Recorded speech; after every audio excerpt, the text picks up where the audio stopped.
Welcome back, troops, to Let's Tab 59. Now, this is my plan. This is my Let's Tab 59 plan, how to stop the boats. How to stop these rubber dinghies with an outdoor motor on it getting across our strip of water in the channel. Now, it's light-hearted. This is a light-hearted video. It's just a bit of fun. It's just something I come up with. When you walk around like I do, maybe I've got too much time on my hands, but you walk around like I do and things pop in your head. And this one popped in my head and I thought about it. I thought, I know how to stop them boats. Let me have a chat about that. Now, so that's the caveat. That's the first part of the caveat. It's a bit of fun. Second part of the caveat is I'm not racist and I'm not anti-immigration. I'm not. I think immigration, there's a purpose. We do need a proportionate amount of immigration. We do need doctors and we do need other NHS staff and we do need engineers and scientists. What we don't need is any more barber shops or any more car washes. That's what we don't need. We need immigration in a positive, constructive, contributory manner. That's what we need. So anyways, as I say, don't go too mad about this. It's a bit of fun. My plan. So before I get into my plan, let's have a look at what the UK has done so far since these rubber boats, these rubber dinghies started coming across the channel. And I think it was what, back 2016, 2018, something like that, when these little boats started coming across. What did we do? Well, the first thing we done was to pay the French a considerable amount of money to police their coastlines and try and stop these dinghies coming over. And that hasn't worked, has it? I mean, you see a bit of footage. I saw a little bit of footage once of some boats trying to launch off the beach in Calais, in France somewhere. And the police or border force, whatever it was there, they had some sticks with like a knife on the end and they were trying to puncture the boats. So it was a bit of an effort made, a bit of a token effort made. But I've seen a lot more footage of boats being launched and they're only about waist deep in the surf and there's the French authorities just stood on the beach filming it. And then of course you see the boats once they get going, these little dinghies get going, then they get picked up, or not picked up, they get escorted by the French Coast Guards, Border Force, out to the middle of the channel, and by then they've radioed ahead and our Border Force comes along and escorts them the rest of the way to UK. And some of the boats, some of the dinghies actually managed to land on their own, under their own steam, on our beaches in UK and the south coast of England, Dover area. So throwing money at the French to help us out, that didn't work. What happened next? Well, the last government, they had the Rwanda plan. Oh, Richie, stop the boats, the Rwanda plan. Now that never took off, literally. The idea behind that, if you don't know, anyone's watching this and doesn't know, the Rwanda plan was, we deemed Rwanda a safe country, we had an agreement with them, and we spent millions of pounds building accommodation blocks and other facilities in Rwanda. And the idea was that we would then collect these immigrants, put them on board these aeroplanes, fly them to Rwanda, and they would live there happily ever after, living and working in Rwanda, because Rwanda needed people, needed a workforce, so we thought that would work. But of course it never got off the ground. What's the current government doing now? So that's what happened in the past. What's the current government doing? Well, the current government is going to smash the gangs. That's what he said, isn't he? I'm going to smash the gangs. Well, how's that working out? Let me tell you, first of all, nothing's happened because, and I'll tell you why nothing's happened. I don't care if someone says something's happened, they're smashing the gangs, they're not. Because if they had, they would have used that as propaganda to show how good they were. They would have had body cams on these officers as they're arresting these gangs, smashing these gangs, whichever country, in Albania, wherever. And they would be putting it out to the media saying, put this on telly. Look at us smashing the gangs, arresting these gangs. So they're not. That's not happening yet. But let's say it does work. Let's say, not work, but let's say they do smash and capture some of these gangs. What's going to happen? I'll tell you what's going to happen. So they round up a gang of people traffickers out in, let's say, Albania. They round them up, they get the head honcho, they've cut the head off a snake. Round them up, nicked them. You're nicked, son. All that happens is that will leave a vacuum, and the next gang will move in and take over that piece of territory and start to run. It's a bit, they'll be chasing their tail. It's a bit like drugs gangs. You bust a drugs gang, another drug gang takes over that territory. Hopefully this wind is not affecting the mic. So, smashing the gangs, I don't believe is going to work. And of course, all the time they're trying to do this, people are still crossing. So this is where my plan comes. This is where the Let's Tab 59 back of a fag packet plan comes in. This is what I would do. First thing I'd have to do is I would have to get an agreement with the French. Now that's where the politicians come in, the diplomats come in to earn their money. They've got to sell the plan to the French of us being allowed to put a joint French-UK force, border protection, let's call it a border protection unit, a joint French-UK border protection unit on the ground, on the coastline in France. Boots on the ground. So there's another one for you, Prime Minister. We don't want boots on the ground in Ukraine. That's not where we want to be putting our boots. We want to be putting our boots on the ground out there in France, on that beach. That's where we need boots on the ground. So we've got to sell that plan to the French that we can have a joint force on the beach. Now, how do you sell that to the French? What's in it for the French? Because at the moment, they don't seem to be too worried. You've got these migrant camps like the jungle, the Calais jungle, whatever you call it. You've got these migrant camps, and they're just a stepping stone. They're just a transit camp, if you like. It's where, after they've paid their money to the smugglers or whatever, they get themselves to Calais, or they pay the money when they get to Calais. And it's about up to £5,000 they have to pay. And then they're not there for that long. They're there until they can get a chance to get across. And they no longer become the French problem. Sorry about this wind. So, I'm tailing Charlie, look, I'm patrolling backwards now. I can see where I'm going as well. So we've got to sell it to them, and this is how we sell it to them. These gangs that are, these migrant camps, if you like, that are in Calais, in the area of Calais, in the jungle, whatever you want to call it, they're causing the French problems as well. Although, like I say, it's a transitee place for them to go through, they're still causing problems. There's still crime going on and all sorts of trouble in the local towns near these camps.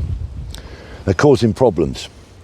I'm going to have to walk back the other way because of the wind. I've got to back on myself. So, if my plan was to be implemented, if my plan worked, it's crazy, isn't it, my plan? The gangs would stop, well, the people, the customers, if you like, the immigrants, would stop coming there. They would end up not bothering to come there because they couldn't get any further. So it would help the French. So, what's my plan all about? So once we got this agreement with the French that we could have a joint French-UK border protection unit. Once they'd agreed it, we would have to recruit it. We'd have to man it. How do we do that? Well, and how many would we need? How many people would we need, etc. And I'll go into little bits of detail. Now, I don't know how many of these units, these border protection units, we would need. Now, let's say that unit, I'm going to work in military terms here so we can all understand a bit. A border protection unit would be the size of a battalion. So about 500 men, 600 men and women in a battalion. How many of those we would need to cover that area of operations, I don't know, because I don't know the scope of the area.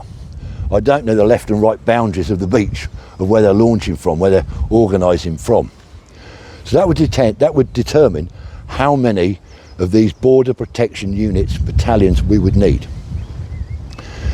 Once we knew that, we could recruit. How are we going to recruit? Well, there are lots and lots of veterans, young veterans as well, out there, veterans from all three services that might be interested in taking up a job like this.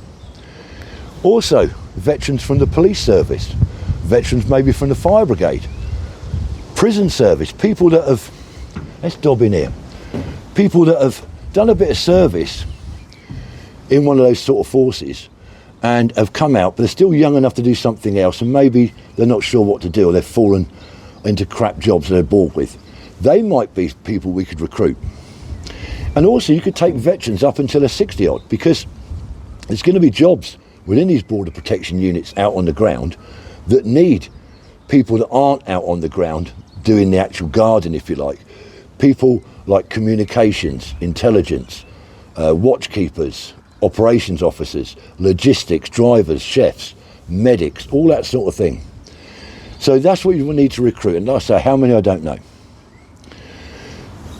So the next thing is deploying them out there. Now, I said about a border protection unit of sort of battalion strength, let's say 500 men and women in a battalion.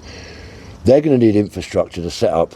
Now, I'm not saying build a patrol base on the beach. Obviously not, you can't do that. But inland, and again the ground, you'd have to look at the ground and dictate where you would set up this infrastructure. It'd be Coromex or porter cabin type accommodation. I don't like sitting, I like talking and walking and talking. So it'd be set up, and they wouldn't need, these patrol bases, if you like, wouldn't need to house the whole unit. Let's work on a battalion roughly. So you've got a headquarters and all the bits and pieces in there, and you'd need 4 rifle companies. They're not going to be armed, they're not going to have rifles. I'm just using this terminology. So 4 companies, A, B, C and D companies.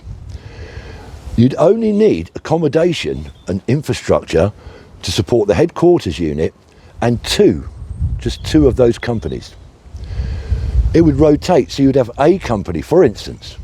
A company would have a 24-hour operational stint where they are out on the ground patrolling. B company will be back at the infrastructure, back at the base, the patrol base, acting as gates and standby, QRF. They'll be back there resting and doing a bit of gates. C and D company will be back in the UK on rest, on their 2 days off. And it'll rotate like that. So once you've got that in place, what would they actually do?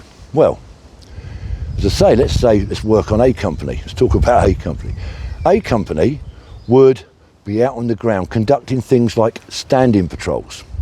If you don't know what a standing patrol is, a standing patrol in this case would be multiple or platoon size strength patrolling out overtly, so they could be seen patrolling 24/7. They'd be out patrolling on their period of duty. So the gadgets that are going to come across can see them. They're not hiding away because you have a yellow vest on, patrolling round. So they'd be avoiding them. You could put out reconnaissance patrols, sneak about, find out where these gangs are moving, where these immigrants are deciding to launch from. You could put in OPs, have some OPs out there using drones and thermal imagery. Now drones, you've seen in Ukraine, drones are a fantastic bit of kit. They can go up and loiter. I'm not talking about these little home bargain drones. We've got some more serious stuff in the military. We could put drones up that could loiter for ages. You've got some bloke back in the porter cabin with a bag of Jello babies in one hand and a PlayStation controller in the other, watching out. And when they spot somebody, whether the OP or the recce patrols spot these gadgets, or the drones spot these gadgets getting ready with their rubber dinghy, then they can call, if the standing patrol's nearby, they can intercept. If not, they can radio back and the QRF can bug out and go and grab them and detain them on the spot. So that's what they'd be doing. And obviously you'd need a couple of 3 shifts in the headquarters, so your watchkeepers, your operation officers, etc. Now, as I say, these border patrol units wouldn't be armed. They've got to be very lightly equipped. They need some sort of protection, either a stab vest or some sort of light body armour. They don't need a weapon, apart from maybe an ASP, a retractable baton. They're going to need maybe a taser. Now, whether you have so many in each section, taser trained, taser qualified, like the police do, or maybe you train everybody to carry a taser. I don't know. And also maybe some CS, irritant or pepper sprays. So we've got a baton, we've got a taser, we've got some pepper spray, so that if it gets a bit tasty, there's going to be a punch up, they've got something to use. And you've got QRF to back you up. So the individual guard, if you like, patrol member, would carry we're wearing body armour, maybe protective headgear, carry a little asp, some sort of communication system, don't need to be massive, have a medic trained bit of first aid on the ground as well, and as I say, pepper spray, handcuffs, plastic cuffs, whatever. Keep them light, because these immigrants are going to be wearing tracksuits and Ron Hill trainers, or Ron Hill tracksuits and a pair of Nikes. They're going to be light on their toes. So we don't really bog down like you see some of these police forces in this country. You see these police women turn up, and they've got these big high-vis vests on with all these radios and bits of... You've got no chance of catching some young lad, have you, with a pair of trainers on. So they need to be fit young men and women that are in these patrols, lightly equipped, able to move fast, on foot or in vehicle. Again, the QRF could be, they could use quad bikes, they could use 4x4s, dirt bikes, whatever it takes. Speed's the essence, because when you catch these, once you get them rumbled, they're going to be on their toes. So that's what they need to do. Now, funding. Who's going to fund all this? Well, obviously at the moment we're already throwing loads and loads of money at this. We're throwing loads of money at the French, and we're spending a lot more money back here in the UK trying to sort the problem out here. And there's talk of throwing money to these countries to stop. Now, I get that some of these immigrants, refugees, asylum seekers, whatever you want to label them as, a lot of them are coming from countries that we bombed the crap out of. We're a little bit at fault here. We bombed the crap out of some of these countries, and now they want to do a runner and get over here. So we're partly to blame for this in the first place, to a degree. So, I'm going to go in the woods out of the wind. So funding then, I don't think that'd be too much of a problem, because, as I say, we can get the funding from what we're already spending on. Now, if all this was to work, now the government could either recruit this and man it themselves, like another force, like a border force unit, or they could put it out to a private security company. Now, I'm not saying use G4 or Capita or Serco or any of those lunatics. I'm saying a private military company, not private military contract, private security contractors. Something that's headed by an officer from an ex-British Army officer or something. So not mercenary, not like that, but some form of something better than G4 that's a bit more trustworthy. So either the government do it or they contract it out. Obviously the wages for these people has got to be enticing enough for them to do it. It's got to be good conditions, good pay.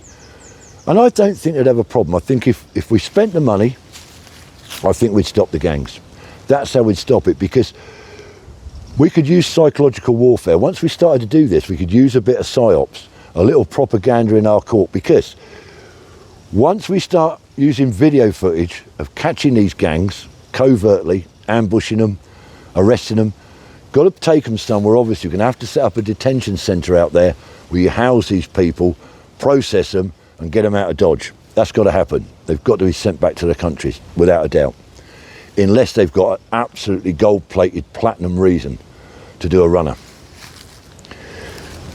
So, once you've done that, once we use that as propaganda, once they've seen that they get to Calais, they've spent 4 or 5 grand to these gangs to get across, and all they're doing is getting captured by this new border force unit, border protection unit, getting processed in a detention centre and sent back.